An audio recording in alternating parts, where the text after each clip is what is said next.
We're going to do a little chat this morning, so we're going to have a conversation, and then at the end we're going to invite you all to ask questions as well. I'd like to ask you to join me in welcoming President Gloria Larson, the president of Bentley University. Gloria has just written a book, Prepared You. It's How Innovative Colleges Drive Student Success. And I've been fascinated with what happens in the higher ed world, because I do believe that the trends that they see happen to independent schools. So both from a look at what's happening in the future and what could be impacting us, but then also from the lens as independent schools who are mostly, sending our students off to college, are we preparing students for education in the college world or the type of work that they will be doing? So for me, this book was fascinating into getting that sort of look at what colleges are trying to accomplish. But you're not the typical college president. Do you want to share with us a little bit about your journey? Sure. First of all, good morning. It's so good to see you guys here. And I was saying to Anne Marie, I have no good explanation for this, but this is the first time I've had a chance to speak to an audience of K through 12 folks. And really, that's exactly why I wrote the book, because I wanted students and parents in a world where return on investment now is closely related to a college degree. I wanted students to start thinking about this earlier, and certainly school administrators too. But yes, I'm kind of the accidental tourist when it comes to higher ed. I graduated from law school too many decades ago to go into too much detail, but I went to college at sort of a stone's throw away at Vassar, so I'm pure liberal arts educated, and then I went to the University of Virginia to law school. And I knew, because of the time that I was in college in the late 60s and the early 1970s, it was a time of turbulence, as you would know from your own history lessons, that it was the height of the anti-war movement, it was the beginning of the women's movement, and it was really when we were clicking for the first time on full cylinders around the civil rights movement. And I was really one of those students, like so many, who was caught up in the protest movements but believed there might be another way to bring change. So my passion over the last 4 decades has been all about public policy. So I knew a fair amount about public policy related to higher education, and certainly to K through 12. I'd been involved directly in K through 12 reform in Massachusetts. I had worked as the Secretary of Economic Affairs for our former Governor Bill Weld. And so I felt like I understood the pulse of what the job market was calling for. And later in my law firm, I was often sent to recruit the next generation of law associates for our law firm. But when I got this unusual opportunity to think about being an unorthodox, different model of college president, coming from the outside with an outside perspective, I jumped at it. So very quickly, here's why I wanted to do this. I was working as a partner at a big Boston law firm, Foley Hoag, and I was approached because Bentley was looking for someone who had broad-based management experience, which I had had both private and public sector, and they were looking for someone who knew broadly what higher ed was trying to accomplish. And this was 1 year before the world melted down with the worldwide recession. I started in the fall of 2007, so I had one halcyon year thinking everything's coming up roses before everything changed. And it's really the everything that changed part that has made me want to see a new model emerge in a world where, as you know, in the education sector, higher ed, I certainly wouldn't say this about K through 12, but things move at sort of glacial speed when it comes to change. So I was approached for those reasons, but quickly, here's why I thought this was an interesting idea. It was because I did recruit so often for Foley Hoag, including at my own alma mater, UVA, that I was interested in this new generation. I had just met the bleeding edge of the millennials as young adults. So this was in 2006. And I spent a whole day in Charlottesville, Virginia, interviewing these kids who wanted to come to Foley Hoag and spend a summer. And I thought, oh my God, this is the first generation I've met who care about bottom lines, care about profit, but they talked as openly with me about people and our planet and wanting to bring about larger change. And I thought, thought, this is a generation that integrates their thinking in a very different way than any prior generation I've ever worked with. So I had just read Thomas Friedman's book, The World is Flat. He had just dropped his own kids off at college, and he said, in a flattened world with a global perspective and so much change in movement in private and public sectors, this is the generation that will need to have the education, the motivation, and the wherewithal to really bring change to organizations that they work for, but also to the communities that they work and live in. So I was so smitten with this concept, and I believe in all of our lives, you know, the work that you do and where you end up has a lot to do with your own hard work and sweat equity and opportunities that are presented to you, but I always think there's a little bit of serendipity involved. And in my case, being approached to do something like this felt like just the kind of thing that would make a public policy person used to being up here working with government and private sector clients get to have a chance to really meet where the rubber meets the road. And I thought, what a phenomenal experience to work with this next generation of millennials. Now we have, as you guys know, we have the Z-Gens. They're freshmen and sophomores now at Bentley, and they're a somewhat different generation. We can talk about that a little bit later. But I've been at Bentley for 11 years, and I can't imagine, after an incredibly rewarding career in Washington and Boston as an attorney, to have found myself in a place like this. Nothing about it has been anything other than rewarding. So yes, I'm the accidental tourist, but the flip side of that is I'm the luckiest college president I know. So thank you guys for letting me join you this morning. Excellent. And so what motivated you to write Prepared You, and what should parents and students take from the book? So Prepared You. Here it is, still on sale through Amazon and and Barnes & Noble and other places. I wrote it because of the recession. Coming out of the recession, we decided to do a study of what the workplace was calling for. And what we found, it happened to be, unbeknownst to us, no one had done this yet. This was in 2009-10. We asked over 3,000 employers, parents, up-and-coming students, and academics, how are schools doing in the new world order? And we got a failing grade from virtually all employers. It's like well over 80% said, you're not giving us kids prepared to do much. Yes, they're lifelong learners, but they need to hit the ground running too. And part of our survey showed that the CEOs were looking for the talented hard and soft skills kids who could think and communicate well. But the HR folks and the recruiters were saying, they need to hit the ground running. We need them to do the job on day one, and we don't have time nor the money anymore, because coming out of the recession, they stopped doing the amazing training programs. Even the big banks and others stopped doing what they had done previously for prior generations. So we took a hard look at this. Parents were saying, oh my God, kids are coming out of college, which was true, particularly the smaller liberal arts colleges. Back in those days, now we may not recall how high the unemployment was for kids who were coming out with a liberal arts degree in 2009, 10, and 11. It was tough, and we know from additional evidence that that's a generation, that's a group that will probably never catch up economically because of that gap. But we decided, you know what?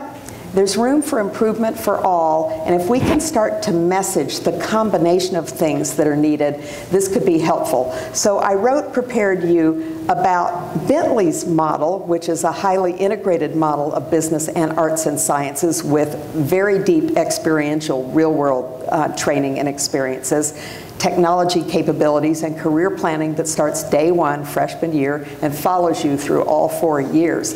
And so I wrote it with sort of a checklist. These are the questions that students and their families should be asking when they're looking at colleges. Because, as I started to say earlier, even though we're now in a state of full employment and everyone's graduating better prepared students than before, largely because virtually every school has now adopted a robust internship program, regardless of what they they offer as their course offerings. At the same time, I was finding not enough families know exactly what to ask for. And so I think, as a moment in time, as Anne Marie was suggesting, for all of you to think about really hard about exactly what is being communicated at your schools in terms of the things that 4 years hence the employment market is going to be asking for. Because while companies are now hiring at full tilt, they're still asking for the same combination. They still today, it's now become inculcated in our marketplace. They're looking for graduates who can demonstrate hard and soft skills. And when you think about the future partners in various companies and those who are going to move up the ladder, regardless of nonprofit, government, but particularly in the business world, they're going to want that combination of hard and soft skills. And frankly, as we move more and more into a world of artificial intelligence and automation, we're now skewing back to, yes, hit the ground running, yes, know how to read a balance sheet, yes, have some skill sets that can differentiate you from those who are coming in without those, but at the same time, soft skills are growing back in importance, more relevant than ever before. You may have seen the Microsoft CEO and his head of artificial intelligence have written a book. It's called Future Computed, and it's about what AI will do and the displacement of workers in our future, in the not very distant future. And one of the points they make is that majors like psychology, the ability to be empathetic, to be self-aware, the ability to communicate well and work on teams, all of those things are going to be more relevant than ever, because it's the EQ part that's going to dominate the IQ part, because the IQ part is going to be more and more taken care of through the ability of artificial thinking. So I wrote the book for a variety of reasons, because of my frustration as a pure liberal arts educated person that it couldn't be an and, not an or. I think it's both. And I think now the evidence is out there that virtually everybody is looking for that holistic, well-educated kid coming out of college. And more, they're not necessarily going to graduate school. What was assumed when I graduated from college, B school, law school, some other master's degree, is no longer the case. And more companies are doing in-house, particularly the big companies, in-house training for those constantly upgraded skills. So the last thing I'll say about Prepared You is I wrote it because, unlike when I was even thinking about the book, where I knew what types of jobs across a whole variety of sectors, really across all the economic sectors, my kids were going into, since then, more and more, because of the accelerated pace of change in today's marketplace, our kids don't know what kinds of jobs are going to be out there when they start as freshmen. The jobs are changing dramatically, and they're things that haven't even been thought of yet. So the fact that we now have an undergraduate major in business analytics that is so focused on big data and a master's degree in business analytics is simply reflective of what we wouldn't have known 5 years ago. But now, because big data is so dominant, it's something that's sort of a must for everyone. Or something like creative industries, another new major for us. These are things that we wouldn't have thought of, certainly not 10 years ago. But what we're trying to do is bring the marketplace in, and I'm hoping most colleges will have this focus as well. Bring the marketplace into schools. For too long, colleges, including places like Bentley, have operated in a little bit of a bubble, some in a decided bubble, where they thought great scholars can decide what the curriculum will be. Well, now it has to be a combination of folks good thinking about what skills are needed and what a well-educated person is. And lest you think that I'm forgetting the civic part, that we think has to be integrated equally too. At any given time, 1,000 of my 4,000 undergraduates are doing service learning at Bentley. And when you think about the millennials that brought me to Bentley, and now the Z-Gens, those amazing kids from Parkland, Florida, and what they're now bringing their voices to bear in today's world around social issues, that's when we think about a holistic education, that has to be a fully integrated piece too. So I also wrote the book because I know that when I'm eventually living, bless Bless you, Anne-Marie. Bless you. That happened. When I'm eventually moving, to a couple of decades down the road into assisted living, I'll be able to remember what I did for 11 years at Bentley. So on a highly personal level, it's kind of fun to have something that brings, because it's full of anecdotal stories about great graduates and what they've done. So thank you. And you're touching a little bit about what you're proposing as this multidimensional college education. What are the main elements of that, and how can we as K-12 schools blend that into what we do with our students? I think a lot of this you already do really, really well. And that's because of the close-knit nature of the types of disciplines that are covered in a K through 12 setting. Particularly, I'm focused on the high school. So quickly, Bentley's model, and every school these days is evolving a different model. The things I railed about 5 years ago was schools not paying attention to the marketplace. That's just not true anymore. I spoke in January at my own alma mater, Vassar, to the sophomore class, and it was a hallelujah moment because it's called Sophomore Career Connections. And I thought, oh my God, Vassar believes in careers. And it was such an exciting moment because that was not clear to me, and I hadn't even thought about a career when I was fortunate enough to get a phenomenal liberal arts education there that I've relied on ever since. But at Bentley, our model for before the recession has been the ever deepening at the core of liberal arts with business disciplines, because we find that they inform one another. We have an unusual model. We're a B school, a standalone B school, like Babson, but it's an unusual model because we have one faculty. You don't take courses at Bentley in the School of Business as a freshman, sophomore, junior, senior, and then go over to an arts and sciences school, like, say, a Villanova would have, one of our top competitors.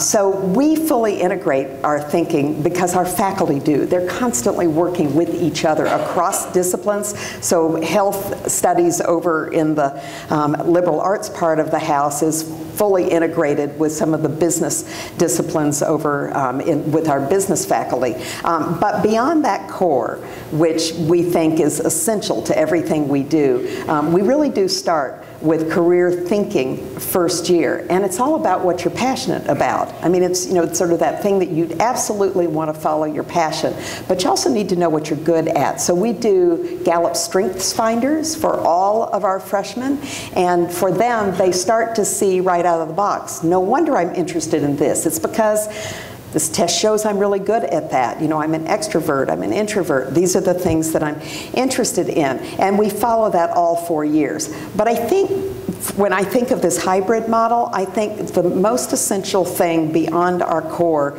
integration of business and arts and sciences is experiential learning. And you cannot leave Bentley without so many examples of bringing the real world in on campus, corporate immersion in the classroom, working with nonprofits through service learning. And at the same time, over 90% of my kids do at least one internship, but 75% do at least 2 internships. And by early junior year, half of the class knows where they're going for their first job. They've already gotten a job offer.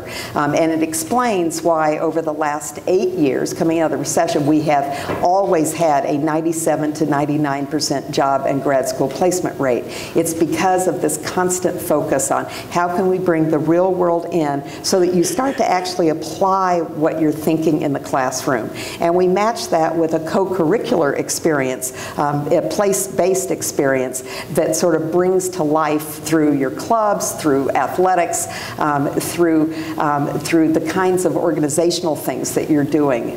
Bentley joined with Gallup. You may have heard of Gallup Education's index that measures success later in life, both in careers and in your broader life, and how that relates to college. Because Gallup Education has a theory that how you experience college, and to me it is all about, it's less today about where you go to school than how you go to school. So Gallup has this theory that it is all about how you go to school. So how you experience what you're learning in the classroom. Did you have a deep set of experiences in the real world? But did you also have a deep set of experiences while you're on campus? Did you have at least one faculty member who mentored you on a regular basis? Did you work on at least one research project, maybe research that a particular professor was doing, in a meaningful way? And did you learn to think about how that related to your passions for your career and life focus?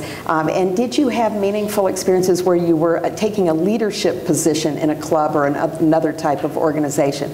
Did you learn even more than you thought you already brought about empathy and about working with others through service learning or other volunteer work while you were at Bentley? And it's this combination of things that inform each student, but also force us to look on a regular basis at what we're doing. And I think one of the best things that we've done is to bring employers of all types to the table. Our faculty, who I think a dozen years or so ago would have said, there's no way we want to have employers helping us think about curriculum. Well, that's just not true anymore. Now everybody at Bentley wants to be influenced, while the faculty still have total control over how the curriculum is designed. Our head of career services sits on the academic curriculum committee, and we routinely invite companies in. And even if we don't invite them in, they know that Bentley is going to be fueling their workforce with new recruits. So they come to us and they say, you know, we've got a crazy idea. Kids need to know about X, Y, or Z when they come in to our workplace. Can you help design something that will meaningfully help us, you know, have that expertise when they come to us? So we listen hard to that. And I just want to give you a couple of examples when I talk about integrative thinking and this idea of how fusion, we call it fusion at Bentley, how it really relates to what our kids end up doing. I just saw one of our graduates from 2009-10 when we were just really starting to further deepen this. His name's Dan Merica, and he's an on-air reporter for CNN. He came to Bentley because he thought he was going to pursue a business background. But when he got to Bentley, he discovered his passion was English and media. And he got a broad-based business degree to match his degree in English and media. And then he went to journalism school at American University and in Washington, and was hired right after that for CNN. And he has just very quickly, he was directly assigned to Hillary Clinton's campaign, and he has really gained his sea legs in short order and is now a fast climber there. But another example is this young woman who's working for Patagonia. She came to Bentley thinking, you know, my parents said I need a business degree, and yes, I'm going to get a business degree, but I'm really interested in climate change. So she studied climate change. We have sustainability, 2 different sustainability majors in our natural and applied sciences department at Bentley, and she matched that with a marketing degree, and she's now doing social media marketing for Patagonia around natural farming and natural fishing. And so it's that kind of mix and match that's not just column A, column B, but through her double majors, she was able to integrate the thinking around both and figure out how they related to one another. And one of my favorites, because we are traditionally known as a school that is all about accounting. That's why Harry Bentley founded us 101 years ago. So yes, we fuel tons of kids to the Big Four, but it's no longer the dominant major at Bentley. And those who do major in accounting very often now have a double major that is supposed to be thematically related to it, called ethics and social responsibility. So just think about starting with Enron, fast forward to why we had a global recession, starting with the mortgage industry and Wall Street, and think about the kid who's going to be an auditor or a consultant to companies everywhere who double majors in accounting and ethics. That's exactly the kid who will understand in advance trends and things that are going on that don't look right. And at the same time, and I'm speaking to the choir here with so many CFOs and finance officers in the audience, but he's also the kid that every company's going to want because he understands this at a DNA level by the time he graduates from Bentley. We also have, and I'm very proud of this as a lawyer, we have a public policy major that we've evolved because more and more kids want to go in-house with companies who have to think about regulatory compliance and about public policies as they're evolving, whether it's healthcare or financial services or technology industries, soon to be regulated, given recent incidents. But when you think about public policy and then how that relates to government, how it relates to communities, and how it relates to companies, and you match that with things like an economics and finance double major, that's exactly the kid who's going to be able to see it through this multiple lensed prism and be able to be even more effective in the workplace. And my last example that I give you, because it's among my favorites as these others are the many kids who are thinking about, and I mentioned one, climate change, but think about the kid who wants to go to work for a tech firm that's focused on wind farm development. Think about that kid having a sustainability major and coupling it with an economics finance major. Every child, as best as I can tell, who's graduated in 2018 wants to do something about sustainability. So the stack of applications is sky high. 2,000 kids apply for a great job, but one kid can read the balance sheet in addition and understands the business model that's being explored. So we're sending kids in who are very literate around, for example, ESG investments. So think about the environmental, socially responsible governance model of investments that's gaining popularity now in the broader corporate world, so that a kid can go to a place like Wellington and be very, very literate when it comes to ESG types of investments, but also have in the back of his or her mind that this is broadly defined a societal benefit too, and that's why they went into it in the first place. So I consistently have employers saying to me, your kids are the real deal. We know Bentley. They virtually never ask me anymore, are they good in the business disciplines? They know that. That's a baseline for us. There's no kid who can get out of Bentley, even if all they want to do is be a filmmaker. They're going to own the filmmaking company eventually, or the music company, if they're playing in a band. And I've had those kids. I'm in a garage band. My dad wants to be an accountant. I said, hold on to your music capabilities, study at Bentley, and you will own the music company. And your dad will be proud of you. So the point of this is that the companies now are seeking these kids who have this integrative thinking, and they know that they can get it from us. But I hope we have time to talk about this a little bit later. Many other schools are now doing similar things. I'll mention one, Olin. I don't know how many of you heard of this. It's a gem of an engineering school outside of Boston that has maybe 150 kids total, and 150 kids get amazing jobs globally, everywhere, because Olin was a school designed to be way ahead of the curve and a small school for kids who are best in their class but want to study engineering. They partnered with Babson and Wellesley. So equal parts team teaching in the classroom, engineering, liberal arts, and business. That's the kind of thing that, and they're still a new school. Bentley, Olin's been around, I want to say, a decade now, and they've only, in the last 5 or 6 years, really fully integrated this approach. Georgetown has really pushed entrepreneurship, as many schools have. They have, for freshmen who want to be entrepreneurs, a course in the ethics, the societal ethics of entrepreneurship. It's, again, starting right out of the gate to think about more than how do I become a great person at thinking through all the elements of a startup. I need to think about the broader things that attach to that.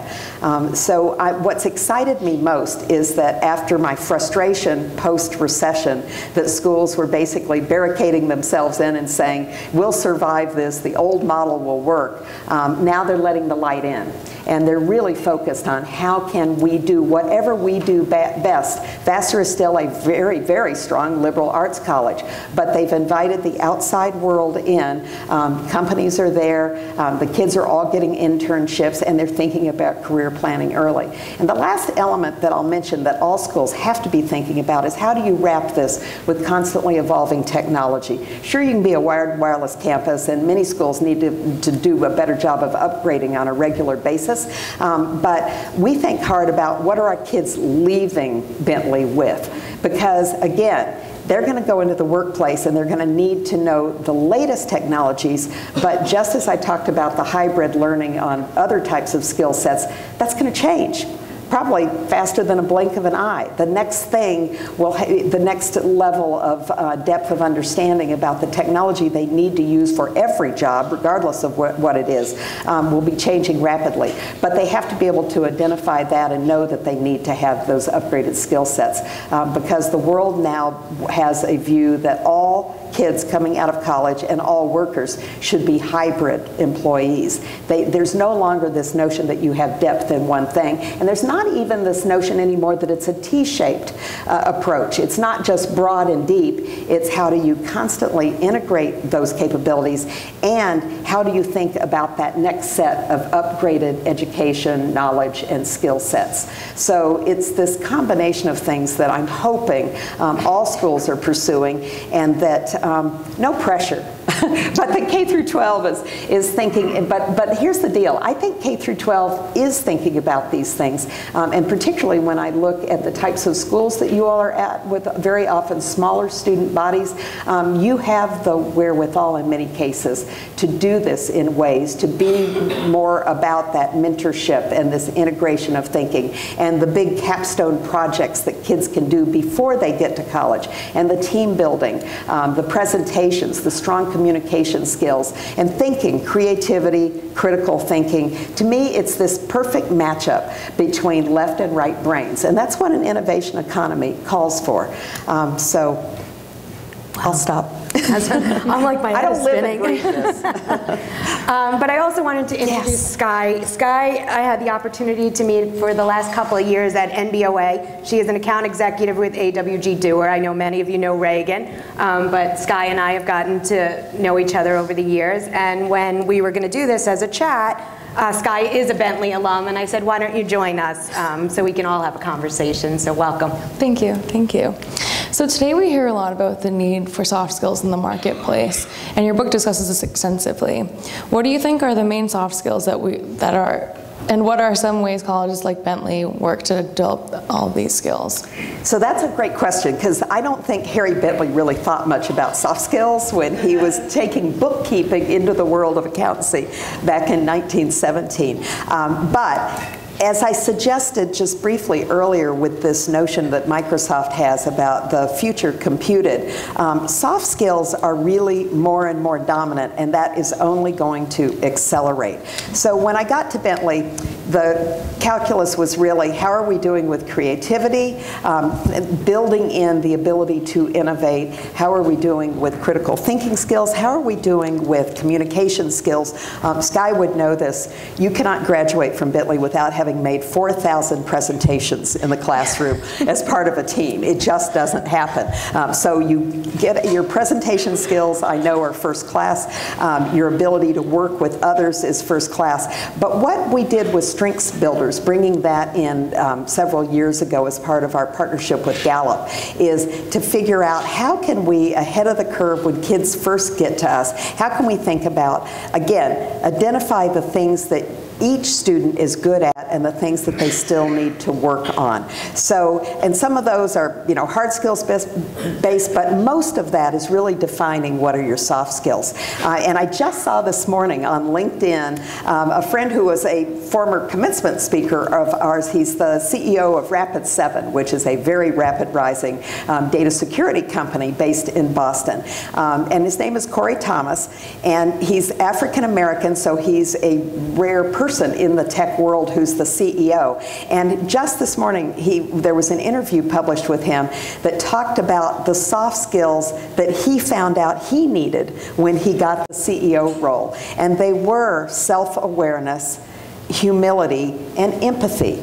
And suddenly, in the last several years, we're all reading endlessly about empathy. Now, empathy should be something that, you know, we as human beings, and having societal concerns, we should consistently be thinking about. But for companies to be highly focused on empathy shows how far things have evolved in terms of machine learning and the things that will be overtaking the jobs that used to be, you know, just pure accountancy jobs. So when I think about Bentley, I do think about more than the team presentations, more than the fact that, that we're working so hard on having you integrate your business and many times your double majors in business and liberal arts with capstone projects, and that's, you know, showing your creativity and your critical thinking skills, and getting into this broader area of how do you really relate to your teammates.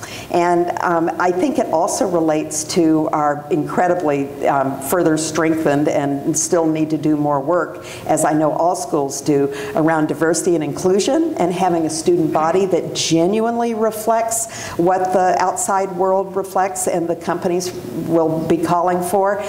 So it's trying to come up with more and more experiences for our students to learn to relate to one another. Because on a team, you know, one of the key things that we're finding build success is having a different set of perspectives brought to bear on problem solving. So it's both looking at a company's business imperative, that bottom line imperative, but it's also looking at the broader context of, as a human being, how can we further develop you as a person who will be able to relate to everyone where you are and to appreciate the differences and not see it as an opportunity to debate the differences, but to learn from each other. So we're constantly trying to find ways to make the outside the classroom a better experience. And, you know, again, I'm going to start by saying a place-based education at $70,000 a year is a privilege. 70% of our kids get, of course, loans in many cases, but many kids come with full support, and 70% of my kids get support of some type at Bentley, including middle-class kids where we know the parents would have a hard time otherwise. I'm painfully aware of the privilege and the price point that's attached to higher ed, which is, of course, helping to drive this desire for ROI. But we believe ROI is this broad-based holistic experience. So with Gallup, we've partnered on something called the Gallup-Purdue Index, which relates to your school experience, and then how does that translate into feeling rewarded in your career and in your life. What does it mean to have a sense of purpose, to of course be, to have good health, to have a secure income, and also be a participant in the community and to have close human connections, to be a people connector. We take this index really seriously. We've surveyed our alumni and we've surveyed our students to find out where they are in the index. And we're pleased because our recent, you would be perfect example, our recent graduates over the last 20 years, we rank 50% ahead of the national average when it comes to feeling rewarded in life because of what, in a broad-based way, because of what you learned and what you did, how you went to college, not where you went to college. So I think this is a really important point. In the rush to think of ROI as jobs, liberal arts and business, you know, or some practical education combined with internships, to also think about this deeper set of attachments. So, for example, I referenced having a 6-month to a year-long project in college. I had the luxury of doing that with the head of our sociology anthropology department when I was at Vassar. Later, when I went to law school, I was still in touch with that faculty member. I mean, isn't this what we want with K through 12 and with college? So it's this mentorship, it's this ability to relate and work on projects outside the classroom with your classmates so that you're deepening those connections and those perspectives around people with diverse backgrounds who come from, very different places. And we've also, post-Ferguson, really deepened our approach on how we get kids who come from, again, different backgrounds, different races, our LGBTQ kids, the whole range of kids who attend Vassar, very diverse population. Just as a data point, we're about 25% domestically diverse, and we're 15% internationally diverse. We're in Boston, so we have the privilege of getting lots of international kids. But the point is to not have them all off in their own groups and to not also have them all self-select into their own affinity groups.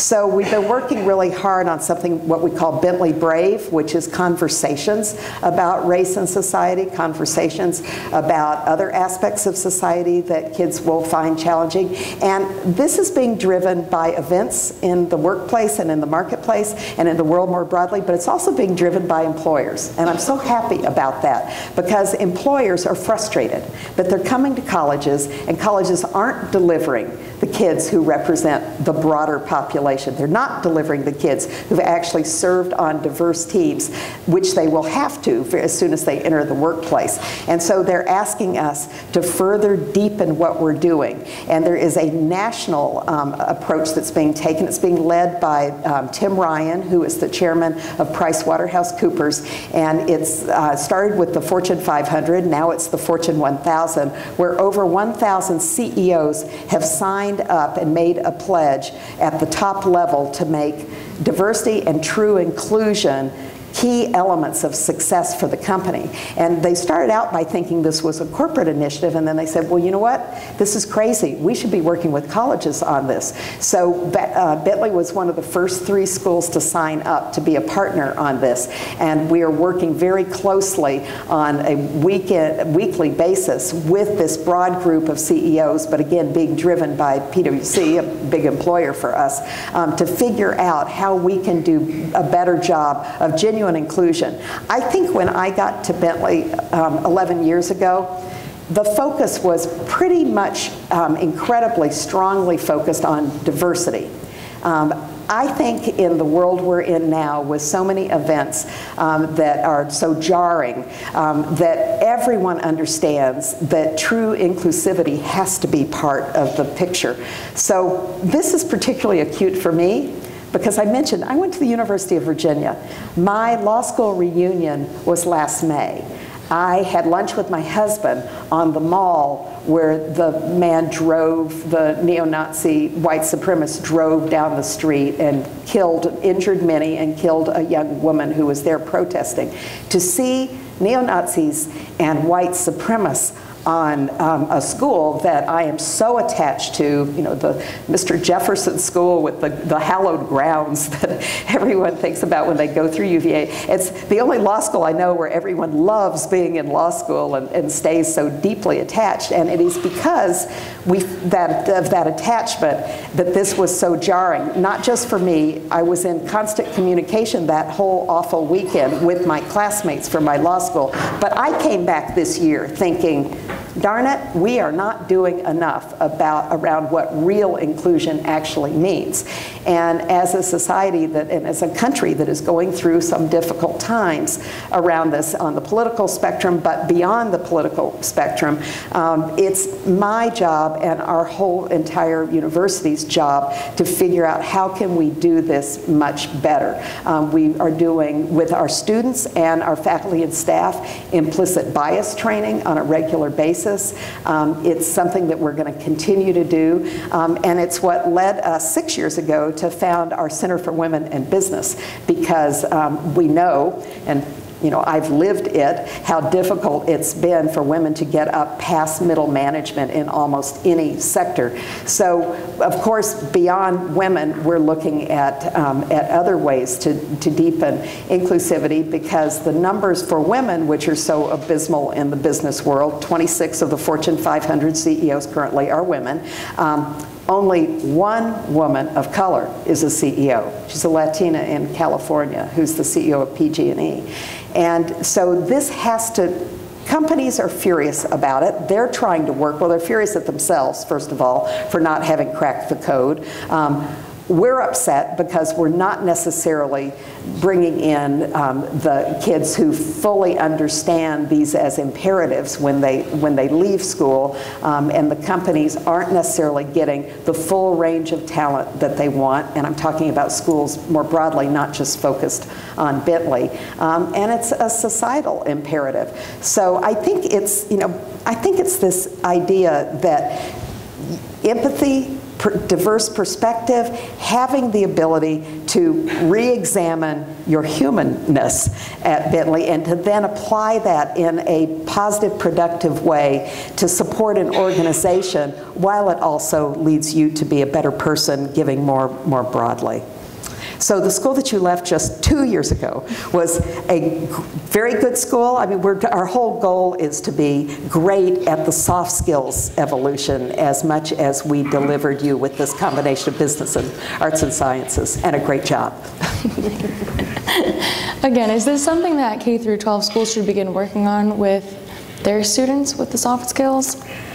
Well, again, the more you can have kids on diverse teams and build these team capacity opportunities, the ability to take knowledge and then apply it to problem solving. Again, it doesn't have to be a corporate problem. It can be a corporate problem. But to take a math class, to take and maybe across the disciplines too, to do what we are trying to do more and more successfully is to have the, it's not just interdisciplinary, but it's across the disciplines, and have kids work on thorny problems as teams so that they learn to duke it out in a positive way and come up with a better solution. And it's also to not underestimate the value of the co-curricular experiences. And again, I think I'm speaking to the choir here because you all would focus on those things, which in many ways, many very large public urban schools and even large or smaller public schools in rural areas can't focus on and have had because of financial constraints to cut back on. But I think, to the extent that you can build this holistic experience and assume by junior and senior year the level of maturity that we're seeing with kids like those Parkland kids and those who've joined them, I'm unbelievably impressed at the kids I see freshman year. So I know already, as I tell parents and as I tell guidance counselors, you are not delivering raw material to us, and we appreciate that. You are delivering kids who are already looking at the world in a global context, who live in a social media world, who care about the universe of things, about people, planet, not just profit. The more you can build that human capacity and match it with some actual education skills building and bring the outside world in, the more you can bring employers across the spectrum. And of course, I'm talking government and nonprofit and NGOs globally, not simply business employers. The more you can build entrepreneurial capabilities in your students, because the millennials and the Z-Gens are all about doing things independently. I still see a lot of kids who want to go into the big business world, but one of the reasons the large corporate world is working so hard to change how they operate and to offer more opportunity is because so many students now are graduating with the view that they can do it themselves and they can make their way themselves. So your ability to be a match point at a only slightly less sophisticated level than we are operating, I think is exactly what we would like to see to further deepen that capacity, because it means they're going to have a head start when they get to Bentley with the things I'm talking about. You took up the mantle for place-based education. For young coming-of-age adults, what is your feeling about the continuing role of campus-based education and its advantages? Yeah, I've sort of alluded to this a couple of times already. We have a phenomenal Dean of Students at Bentley, Andrew Shepherdson, you would have known him well, who is all about the co-curricular experience. Everything we do is related to how does it relate with what you're learning in the classroom and what you're learning as an increasingly maturing human being at Bentley. So he is the guy who believes that we can have the full integration of kids and build these Bentley Brave conversations and build the kinds of global awareness things that are happening on campus. But we also have specialized floors at Bentley. So because we have such a large number of international kids, we have a global living floor in one of our dorms, so that kids who come from, maybe have not met kids from other countries can live in and not just share relationships with their roommates and people, on who just happen to occupy the regular dorm floors. We have a women's leadership floor at Bentley, we have a service learning floor for the kids who know that they may want to go into the corporate world, but they want to be on the boards of community-based organizations or lead an NGO. So we're working to combine things at Bentley in a way that expands your learning, because again, ROI is broader than the job. We don't start with the job. The job should be part of the package. But we want, at this price point, regardless of the level of assistance that's given, we want everyone to experience Bentley through the lens of what will make you a happier and more well-rewarded, not more successful in the business sense, but more personally rewarded in your life after Bentley. And again, it's a thinking, it's not allowing things to happen purely by happenstance. Having said that, we believe in fun at Bentley. I am positive you had a good time while you were there, and I know you still keep in touch with your group of friends, your roommates and your friends. But those are learning experiences too. One of the things that Gallup Education found was that having kids attend athletic events, basketball, football, soccer, the whole range, your son, Bentley 2020 graduate, sophomore Bentley, will have that experience of having kids participate as participants and as observers in things and bringing that school spirit today. We just opened a multi-purpose arena. You'll have to come back and see it if you haven't yet. It's a $45 million investment. For our D1 hockey team. It's our only D1 sport, and we've been playing in a miserable place off campus for way too many years, and these kids not only skate well, but they have to get into Bentley first, and so they're unbelievably talented. We've just opened this, but here's the deal. It's now a very large convening place on campus where we could have 3,000 kids, as we did last weekend for Spring Day, which is our big spring event where we bring in, a singer or a rapper. And in 11 years, I've never known who these people are, but the students do. And we've had 3,000 kids crammed into our gym until this year. And this year, they all gathered in this huge arena, and it's a very different experience that we can. So this is an example of bringing the campus and raising campus spirit in an even more accelerated and intense way than we were able to until we opened this state-of-the-art arena. But this idea of place-based education, it gets mixed up with contrasting that to online education.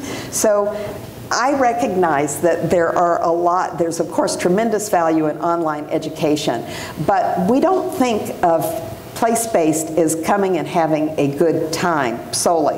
The idea is that you will learn and mature from these relationships. Again, going into the workplace and into life is going to be about networking, your relationships, your people skills. It's as much, if not more, EQ as your IQ. So we want our students to experience that full range of things, in addition to, part of which is learning to disagree agreeably with people who are very different, have very different opinions than you. I sometimes, once a semester, I go into a sociology class where I really love the professor, because here's a group of Bentley students headed to the organizational world who are thinking in this particular class about politics. And I know they don't want to talk about the last election. So I go in as the president and I tell the class who I voted for. I know I'm not supposed to do this, but I do anyway. And so far, 11 years, they haven't fired me yet. And June 30th is my last day, so I think I can still get away with it. But I go in and I say, here's why I'm telling you this, because as a group, you are pretty buttoned up and buttoned down because you self-select to come to a business school. And there are other schools where the students are routinely occupying the president's office. No one has ever held a protest in my office at Bentley in 11 years. Had I not built the $45 million arena, where 100% of my students were in favor of that, they would have protested in my office. But the point is to get them to be willing in, again, a positive way to open up. So I'm not grilling them on why they voted for X, Y, or Z, but I say, if you're comfortable, give me a show of hands. Who was for Bernie? Who was for Hillary? Who was for Donald? And I find that in this hour-and-a-half class, they want to share some things, but they're worried about it because they know it's not going to be the right water cooler conversation in a company. But that's not the point. I want them to have the college experience that I had, where it was okay to talk about things, and hopefully along the way, and part of our responsibility is to have, when you are not at the water cooler, to not get into a heated conversation, but to be able to talk about different challenging topics in smart ways that build your own capacity for that. So, it's Bentley's responsibility to continue to offer these opportunities because, again, I want our kids to feel like they have the full range of opportunities, including this opportunity to simply be who they are. And I couldn't agree with you more. I've been really fascinated on intellectual diversity and civil discourse, and I think for all educational institutions, it's probably one of the best things in this world that we can do for our students. And I know you've talked a lot about your conversations with business leaders. Do you sense a changing vision from them of what they expect from the educational marketplace? It's such a good question because when we did that survey by KRC, a New York-based survey company, that national survey, 3,300 respondents, the employer community coming out of the recession was angry. They were angry. They weren't getting kids who could read a balance sheet or had practical, technical skills that they needed. That's evolved over time. We're back, in this pretty much full employment economy, and things are, for the present, looking good. But what I'm hearing from employers is, again, we want this integrative thinking. We want the kids. 10 years ago, I would not have heard them overemphasize critical thinking, creativity, empathy.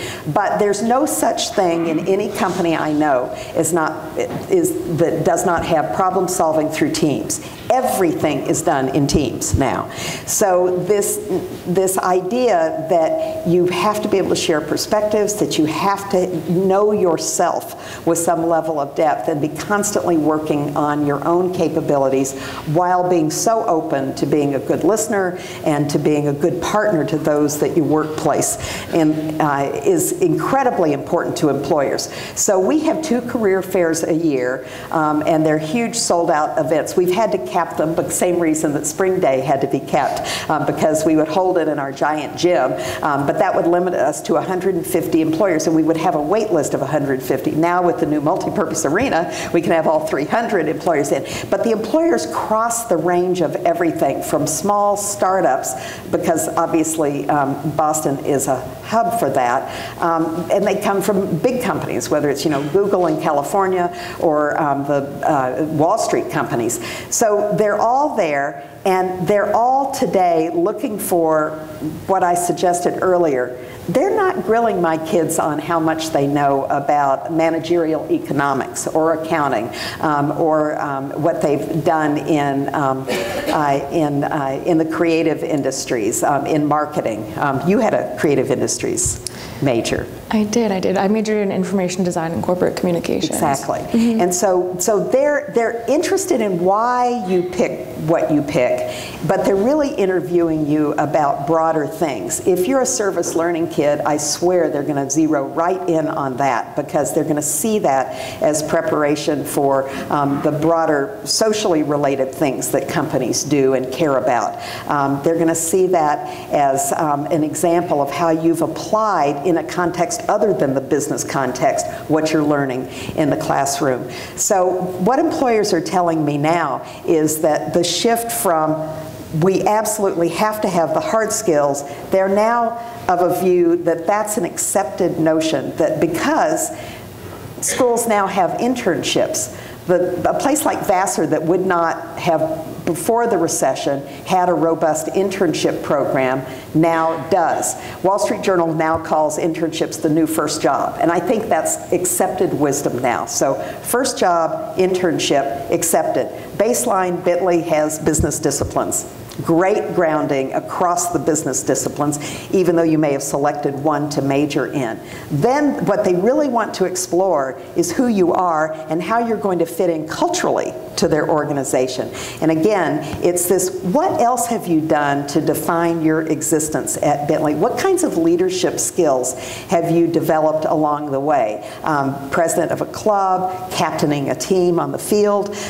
What are the things that you can tell me about your leadership style? Tell me about your team building style. Tell me how you work in a diverse workplace. What have you done at school to get to know kids who come from a different background than you do? And so uniformly, they're not now talking the talk that is present in that book that I referenced by the Microsoft CEO. And to have now the tech world saying, you know, we want people skills, we want people skills, is to me a hallelujah moment, because I've always believed that that's the key element to success. And now I believe that the schools that were pure liberal arts get it, that it has to be attached to practical orientation, there has to be ROI.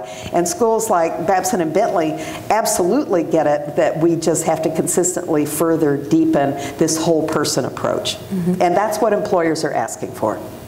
Unbelievable. You've made diversity and inclusion a priority at Bentley. What led you to create the Center for Women in Business? Yeah, so the Center for Women in Business. This is sort of a hallelujah moment for me. How many of you remember Admiral Stockdale? Some of you will. He was Ross Perot's running mate in the ill-fated run for the presidency. And I can tell you about Ross Perot and Admiral Stockdale later. So Admiral Stockdale was the guy who famously on TV in one of the debates got up and realized in the glare of the Klieg lights that he had no idea why he was running with Ross Perot for vice president. And he basically said on national TV, I don't know who I am or why I'm here. So my second year at Bentley, a standalone business school, we had just, like the whole universe, had just plunged into a deep recession. And I remember having privately my Admiral Stockdale moment, which was, why the hell am I here? What am I doing? I should just go right back to Foley Hoag. I know how to practice law. And we were having to think about hard things like holding things flat budget-wise. And but we managed, because we're a school that Harry Bentley would be always in the black. But so we stayed in the black, and we were one of the few schools that did no layoffs. But by curtailing things like travel and some of the things that we needed to cut back on to hold things steady to see how long this would last, I basically turned into Cruella de Vil from my faculty standpoint. So it was when I had my... We're all acquainted with that role. So I recognized then, it's interesting, shortly thereafter I got a visit from the then chairman of PricewaterhouseCoopers, and they were searching for a role to play at Bentley because Deloitte had just given us a lot of money, and EY had just given us a lot of money to integrate, in EY's case, what you went through, which is the GB courses, the integration, which we do, of accounting and finance at Bentley freshman year. For anyone who wants to be a marketing or a management major, it is a trip down the rabbit hole to get to Bentley when your first semester you're finding that you're in this incredibly intense set of classes that involve this direct integration of accounting and finance. It's like, I did not come here for this. So, but it's been a wonderful thing, even for the marketing and the management majors. But by this visit, they couldn't figure out how they wanted to brand their presence on campus. And they were having a glass of wine at the president's house with me, a group of PwC senior partners and this chairman, and said to me, so what's your goal, Gloria? And no one had asked me that before, and it was not to build a law school, it was not to have a public policy institute, it was not based on my career, but I simply said, just kind of blurted it out, well, I've worked in a sea of gray suits my whole life, and I don't understand why women can't get past middle management. And it's across sectors. I had looked at the data for higher ed. Wasn't so good. It's still not so good. And so I said, you know what? I would love to see our young women be in a place where parity really is the norm, past entrance level. And the chairman of PwC stood up in my living room and said, Gloria Larson, you just named our #1 problem. It's the retention of our best, highest potential talent. We are bleeding at the pipeline for young women, people of color routinely, and we don't know what it is. And so they gave me $1 million to start, and then I had some great alums, a couple who had both met at Bentley and done well in their careers and had a daughter at Bentley at the time, their only child, said, we will give you a couple of $1 million too. And soon I had this $5 million nest egg to start the Center for Women Business. And from the beginning, the goal has been to attach to the real world. We work with over 100 companies right now around how to address subliminal bias, how to develop young women further, how to make sure they're getting the assignments, the promotions, the equality in the workplace, and helping them stay the course, make the workplace more family friendly so they can have families and still pursue their careers. So we work with companies and we do a lot of independent research, but we also rely on the research that Catalyst and other places are doing, and McKinsey is just a well of information on this, as is Sheryl Sandberg. So we do that with an external connection, and we connect on a regular basis through programs like Gearing Up for young women who are in their first 10 years of their careers, as well as women who are trying to get on corporate boards. So we work through the full spectrum from the classroom to the boardroom, but particularly with younger women who may be frustrated by the subliminal bias they're facing and their inability to get their voices heard in the workplace. So we work on ways to arm young women in the workplace. We've really deepened our approach, unfortunately, since you left, but you don't need this. You're doing well, quite well on your own. Liberty Mutual came to us and said, we're frustrated, and it's 6 years after you've launched this, we will give you $1 million to work with freshman women in the classroom and beyond. So we now have these Liberty Scholars who are not committed to Liberty Mutual. They want them to go wherever they want. They're praying that they land, the cream of that group. But it's really phenomenal because our center is working with our faculty to evolve a curriculum that is value add to our existing curriculum. So while we're working with Liberty on unconscious bias and on better ways to develop young women and promotion boards and how to equalize things, pay gaps, that kind of, all of these things, and family-friendly policies, we're working with young women to better arm them with the confidence that they have coming out of college, but all the data shows they lose in today's workplace because unconscious bias still exists. So we've created a generation of young women coming out of high school and coming through college who are far more confident than I was when I graduated, even from law school. But the evidence shows that they're willing to think about changing careers very early in their careers because they feel they're not getting an equal shake. So having this data at hand, thank goodness everything is, you're able to show the proof points through data and not just an anecdotal basis. So we're working very hard to arm these young women, and by having this group of scholarship young women who show very high potential for success in the business world, we're now creating an education model that we can use throughout the organization.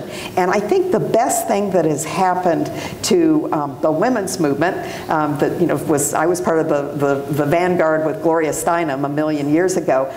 I think the best thing that's happened is we now recognize, as is proof point number one, is PricewaterhouseCoopers in this national effort to be truly inclusive and to have women and people of color actually rise at the same levels. I think the best thing that's happened is we realize our very best asset are men as allies. And I don't know why we didn't get that 100 years ago, but we work very closely with men both, and we have a group on campus of student males who are men as allies. They're part of a group called Men as Allies, and they're learning to think through the issues that women face, young women face, that they may not have experienced themselves, and to recognize that and to be allies at Bentley, but then later in the workplace. But even more relevantly, we're working directly with a very large group of male CEOs who want to help drive change and see us and the Center for Women in Business as a great incubator for trying new models to get to a more successful pathway for women and others. How do you encourage diversity, inclusion, and participation at Bentley? Well, the D&I work that we're doing, I think we need to take to a whole new level. I'm very proud of our cafe conversations and our Bentley Brave conversations, but this will probably not surprise you. What we do is voluntary, and I go to some of these meetings, or I meet at my house on campus with a group of students, and they're students who self-selected. It's preaching to the choir, and they're preaching to each other. The kids I desperately want there aren't there. So we encourage it by giving, that's like you'll get a credit in class if you attend this or that, but that doesn't mean they're listening. So we're working to deepen this. And my successor, I'm so proud that I'm handing the baton to a world-class academic. The person who's coming in to be the new president of Bentley is Dr. Allison Davis Blake, and she was the dean of the Ross School at the University of Michigan. I wanted to be replaced by someone who is a world-class research academic, but also has been a practitioner in a highly academic setting, and understands the B-school world today that I've sort of learned more seat of the pants. So Allison will come in July, and one of the things she did at the Ross School was create a baseline of evidence about where the gaps are at Ross. And Ross, both for undergraduate B-school students at Michigan and grad school, has really deepened their understanding of what they need to do to have more fruitful activities that really engage people in ways that are based and tied to the evidence. We've done, and it's interesting, my chief diversity officer and our team, we are constantly being consulted by other schools because post-Ferguson we took such a deep dive in doing this well. But we've done it more, I would say, organically. We really didn't develop the base of evidence, and so of what we're doing and how effective. And we haven't, our ability, because we didn't have a baseline study, the measurement of the results, I think, is still a work in progress. So we do measure the results, but it's hard to know what it's up against. So long story short, I think there's so much room for further improvement. And I see it every day when I go into our, one of the cafeterias, the lower caf, you'll remember it. And I see the international kids sitting together, and I see, the football players sitting together. And we're having, by the way, we're having to encourage our staff in some places. For example, without naming names, some of our coaches at Bentley like the idea of the teammates all living together and hanging together, and all for one, one for all. And so our dean of students, my vice president for student affairs, is all about trying to encourage them and eventually really being strongly persuasive that they need to engage more broadly in the universe of students at Bentley. So there are just a number of examples of that. I will say, back to the one thing, there are a couple of things that I love about Bentley that are just pure brag points. One of the things that I love is how engaged our students are with our women's basketball team. We have a phenomenal women's basketball team, and one of the best things that's happened to me in the last 11 years in Erie, Pennsylvania, was that our women won the national championship. D2 team won the national championship. They had a 3.7 average GPA. They've all now gone because they're D2. They're not playing basketball. A couple tried it in Europe. But basically, they've now gone on to their business careers. But I've watched how getting students from across varying backgrounds to come to games, to come to our hockey matchups, to have this cross-fertilization, it just needs to, we need to deepen that further. I know, it's a concrete thing, but I know the arena will help that. But we also need to do even more perhaps less organically and more calculatedly to really engage students in these deeper conversations. Some of them, you know, I should hasten to say, a lot of these need to happen in the classroom. And one of the things that the Ross School did was make embedding D&I something that happens in every course. We too ask all of our faculty to embed D&I in every course, but I think in some courses that you would think just off the block, you know, how is this particular business course going to relate? It's been more of a check the box exercise, and that dog won't hunt anymore. We need this to really be part of a deep conversation, but not a deep conversation that has a faculty member or a staff member calling on the sole African American woman in a class to relate her or his experience. We need to work with our own faculty and staff, as is true everywhere, including, you know, in the outside world, on their own understanding of what real inclusivity is. And so we are doing, as I alluded to earlier, we're doing a lot around unconscious bias to figure out where we all are in our own heads unwittingly, and what we're doing that may be separating people as opposed to building a group that genuinely clicks together.